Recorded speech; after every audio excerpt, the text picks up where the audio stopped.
Hello and welcome back to Shelf Centered. This is Bryce. Thanks so much for stopping by. Thanks for liking and subscribing. If this is something you end up enjoying, you never know, it could happen.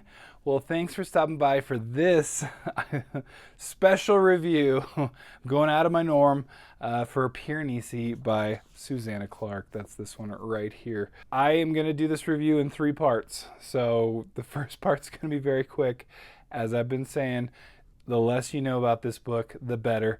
Then I'm going to get into a little more spoiler, slightly more if you want like an actual rating, and then I'm going to get into an actual spoiler. So essentially, first is just going to be read it. Okay, done there. Check.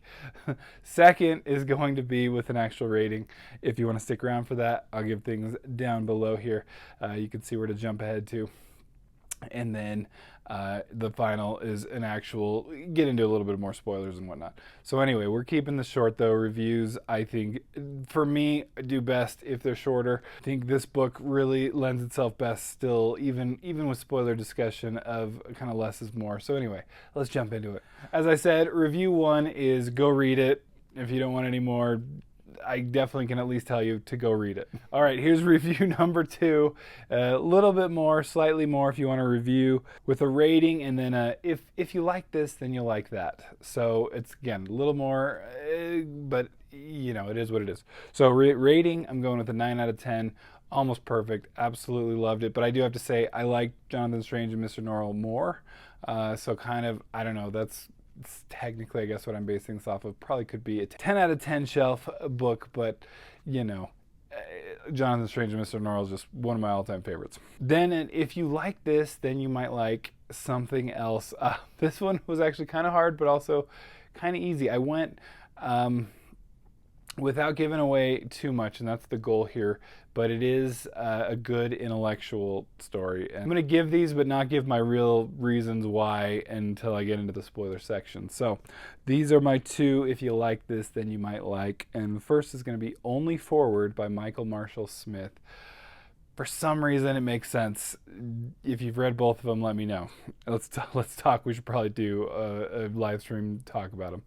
The second one, Replay by Ken Grimwood. And again, I'm going with, I'll let you know more in the spoiler section here, coming up right at the second here. All right, so we're in the spoiler section here. We're going to talk a little bit more. I'm still going to try to stick to my rubric, even though I had to go a little bit out of order here. But first things first, this cover, I absolutely love it. I think it just really pops. It pops off the shelf even on the spine with this great column. I just love the column that goes all the way up with our little fawn there. Satyr, is that how you pronounce it? I love it. I absolutely does get you kind of what is going on here. And that's kind of what the whole book is. Summary of this book. Now that we're into spoilers, we can get into the summary. But essentially we follow from first person perspective an individual by the name Piranesi. Who is in this world that's much different than ours. It contains hallways, pretty much endless hallways, as he describes that he's visited an enormous amount of them, and they keep going, and that's just the extent of what he's actually been able to visit, having done this, having explored for some time. There are these statues that are all over the place. They pepper the place, and they are so there's just this kind of growing mystery of just what are we even doing here? What even, like, are we in modern times? Is this a like more of an epic fantasy or a medieval fantasy, or what is it? Is it in the future? We just have no idea, because this world is different, and this person here seems to kind of be surviving like it's home, but there's just a growing mystery as to what are we even doing here. There he begins to describe the people in this world, and it's essentially one other living and a complete total of 15 individuals. That is very important to the story. And so you start to just slowly understand and start getting into this mystery that is really fascinating and just so well told. All right, then I go into quotes. I love quotes in books, but these really, I mean, this is why they have to be under the spoiler, because they kind of only make sense if you are allowed to know more about this book. Perhaps even people you like and admire immensely can make you see the world in ways you would rather not. I think that's a good. It's a great perspective because Piranesi is really this kind of naive character, and this is, I mean, it's a great kind of first person character because as they're learning, then you're learning, obviously, right? And if they can be naive, then that helps us in our learning. And so I think that's great. That discovery is very important in life. And the second one, birds are not difficult to understand. Their behavior tells us what they are thinking. Generally, it runs along the lines of, is this food? Is this? What about this? This might be food. I am almost certain that this is. Or occasionally, it is raining. I do not like it. Being birds, it makes sense. That's kind of harder on the wings, right? I love that. It kind of reminded me of I Am Stick, right? Or I'm a Stick, is that what it was?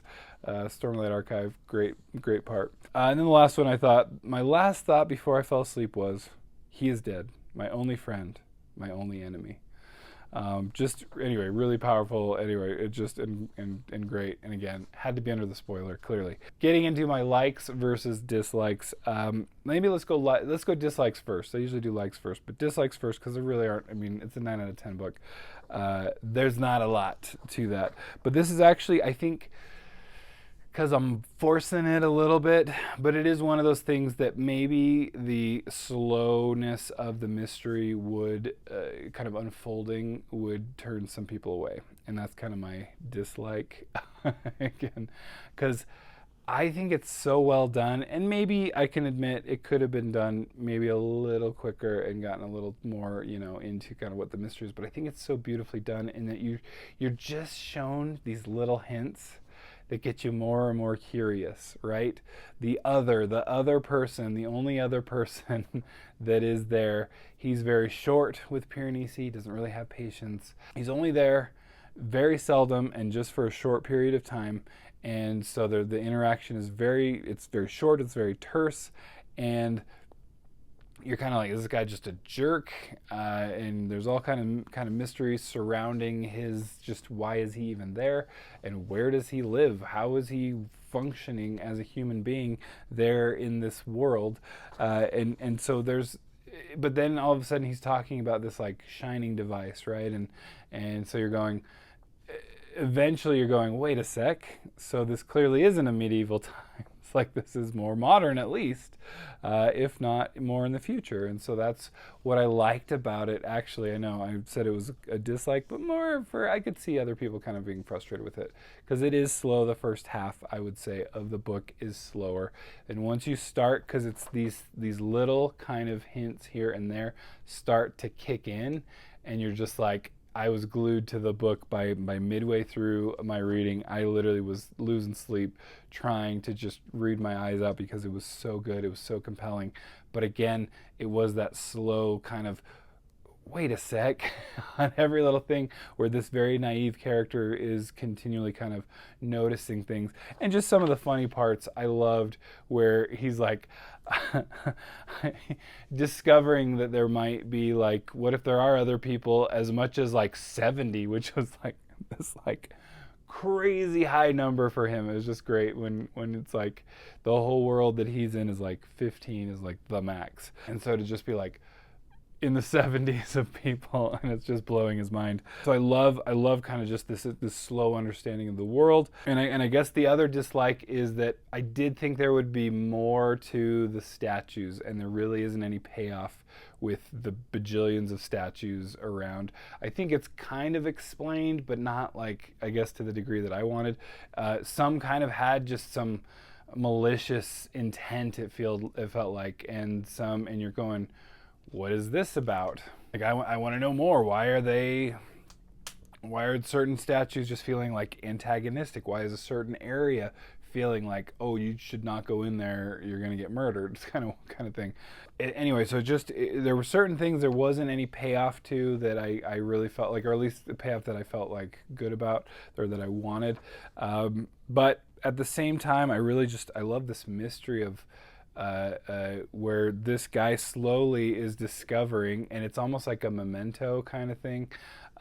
Like he had, like, because the world creates like this lack of memory, so you don't have a memory of anything, and so being like a memento, the movie type thing where he's getting reminded of certain things, or he's kept journals, and then he's realizing, wait, there's like previous journals that I'm not seeing. Wait, these journals, they say they're in the teens, and yet he has like a record that his journal should be in the teens, and then he looks down and he's like his journals 1, 2, and 3 or whatever, his initial journals are all like scratched off on like part of it, and he's realizing, oh, these actually do kind of match up with my earlier versions of these, and I'm getting the numbers wrong, and I apologize for that, but it's so like, so you're like, wait a sec, what?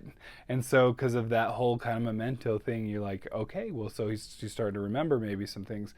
And then to get that kind of payoff in the end that really got me, where he does discover finally that, oh my gosh, this is a whole, like, this is a different world that was discovered by these people, that he was actually trapped there, eventually lost his memory of the real world, and it was the guy who he's been meeting with, that he thinks is his world, essentially his only friend for quite some time, and that it's actually him that actually has caused him to be here.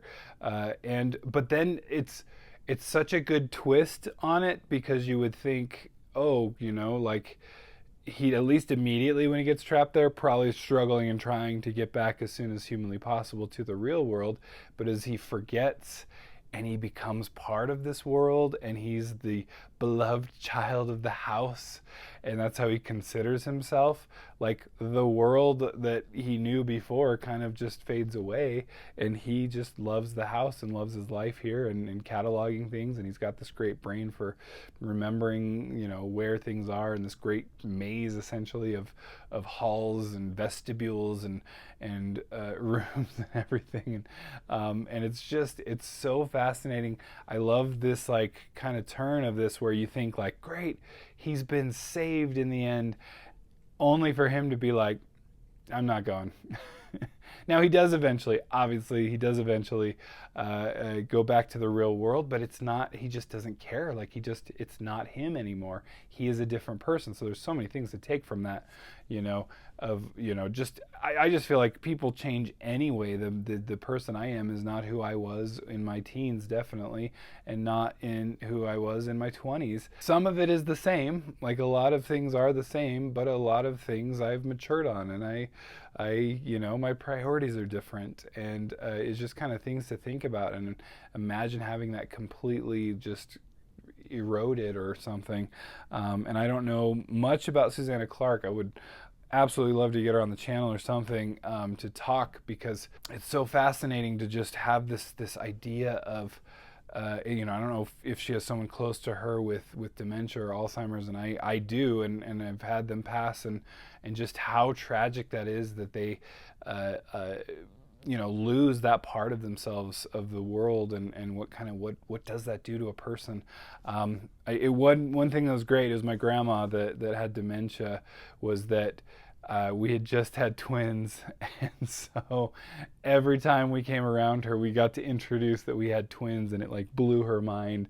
I mean, this is like grandma's like best wishes come true, and it was amazing to introduce this to her every single time. But I remember also distinctly where she would introduce things and say, I know I've probably already told you this, and then proceed to tell us something she definitely already told us multiple times, but it's so just tragic, and for them to even just be realizing it in the moment too, and just how much we just loved her, and how hard too the people that were close to her had it, because it is hard when they don't remember those things or start to forget you and all those things. But anyways, like, I'm completely on a tangent, but I love this book in the fact that it really does kind of makes it, it's just such an interesting thing that those choices that this character made to to stay at least for a little while and to continually visit, and that he just changed. He completely changed. So, and then, so let's get on to,